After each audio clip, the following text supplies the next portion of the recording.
नमस्कार. लीड महाराष्ट्र या बातमीपत्रात आपले स्वागत आहे. आमदार डॉक्टर सुरेशभाऊ खाडे यांच्या वाढदिवसानिमित्त गजराज कला क्रीडा व सांस्कृतिक मंडळ गणपती चौक बेडग व राजेंद्र नागरगोजे सर युवा मंच यांच्या वतीने बेडग गावातील गोरगरीब, वयोवृद्ध व ज्या महिलांना रोज कामाला जाऊन दररोजचे पोट भरावे लागते अशा निराधार महिलांना शिधा वाटप व वृक्षारोपण कार्यक्रम पार पडला. यावेळी माननीय प्रकाश मामा ढंग सांगली जिल्हाध्यक्ष शहर, माननीय अशोक भाऊ ओमासे, माननीय अभिजित गौराजे मिरज उत्तर मंडल अध्यक्ष, माननीय बापूसाहेब बुरशे, माननीय विष्णुपंत ओमासे, माननीय गौतम नागरगोजे, बंडू नागरगोजे, प्रकाश ओमासे, ज्ञानोबा खाडे, चंदू खाडे, सुधाकर कांबळे, शुभांगी सूर्यवंशी, भाग्यश्री काडे, हनुमंत जाधव, अशोक हंगे, सुभाष ओमासे, संतोष खाडे, सुभाष वनवे, काशीनाथ नागरगोजे, तुकाराम वनवे इत्यादी मान्यवर उपस्थित होते. सदरील आमदार डॉक्टर सुरेशभाऊ खाडे यांच्या वाढदिवसाचे औचित्य साधून कार्यक्रमाचे आयोजन माननीय राजेंद्र सुभाषराव नागरगोजे सर यांनी केले होते. बेडग गावामध्ये आमचे आदरणीय नेते, सांगली जिल्ह्याचे पालकमंत्री आदरणीय सुरेशभाऊ खाडे यांच्या वाढदिवसानिमित्त बेडगमधील नागरगोजे सर आणि त्यांच्या सगळ्या टीमने या ठिकाणी आदरणीय सुरेशभाऊ खाडे यांच्या वाढदिवसानिमित्त विविध कार्यक्रम या ठिकाणी ठेवलेले आहेत. मगाशीच गरजू महिला ज्या निराधार आहेत त्यांना धान्य वाटप आदरणीय सुरेशभाऊंच्या वाढदिवसानिमित्त या ठिकाणी झालं.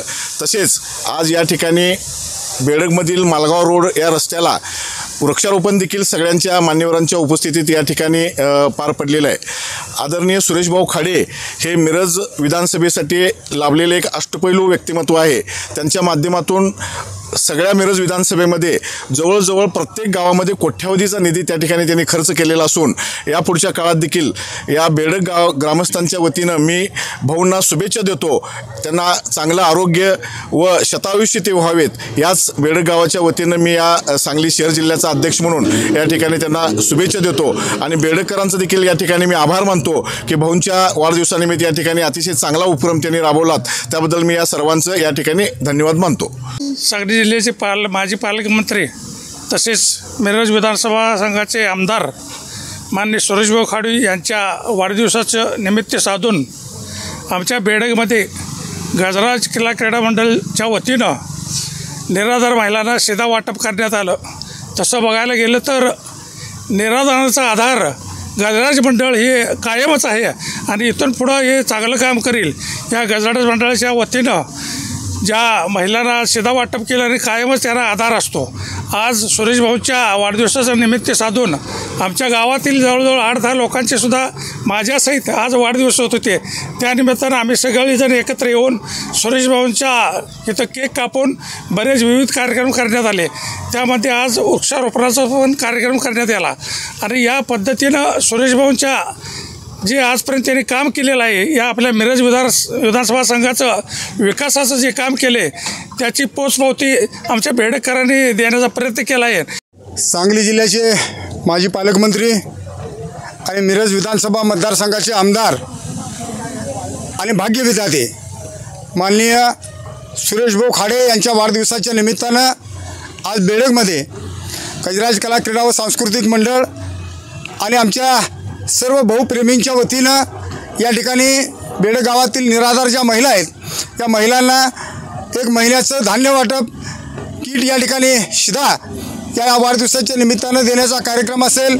त्याचबरोबर या ठिकाणी मालगाव रस्त्याला या ठिकाणी वृक्षारोपणाचा कार्यक्रम असेल हा या ठिकाणी बेडगमध्ये घेण्यात आला. सुरेशभाऊ या मिरज मतदारसंघासाठी लाभलेलं एक रत्न आहे आणि त्यांच्या माध्यमातून गेली 20 वर्ष झालं अखंडितपणे या ठिकाणी या मतदारसंघाचा फार मोठ्या प्रमाणात विकास होतो आहे. आमच्या भागाला या ठिकाणी खऱ्या अर्थानं 12 महिने पाणी देण्याचं काम आमदार सुरेशभाऊंच्या माध्यमातून या ठिकाणी झालं.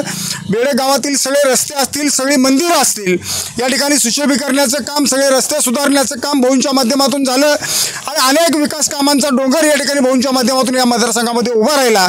बेडगकर कायमच माननीय सुरेशभाऊंचे या ठिकाणी ऋणी राहतील. आणि आज या वाढदिवसाच्या निमित्तानं बेडगकर वासियांच्या वतीनं आम्ही भाऊंना वाढदिवसाच्या लाख शुभेच्छा देतो. भाऊंचं या पुढचं ही कारकीर्द अशीच उंचावत जावी, भाऊंना चांगलं आरोग्य लाभावं, चांगलं जीवन त्यांना व्यतीत करता यावं अशा शुभेच्छा देतो आणि या ठिकाणी थांबतो. जय हिंद, जय महाराष्ट्र.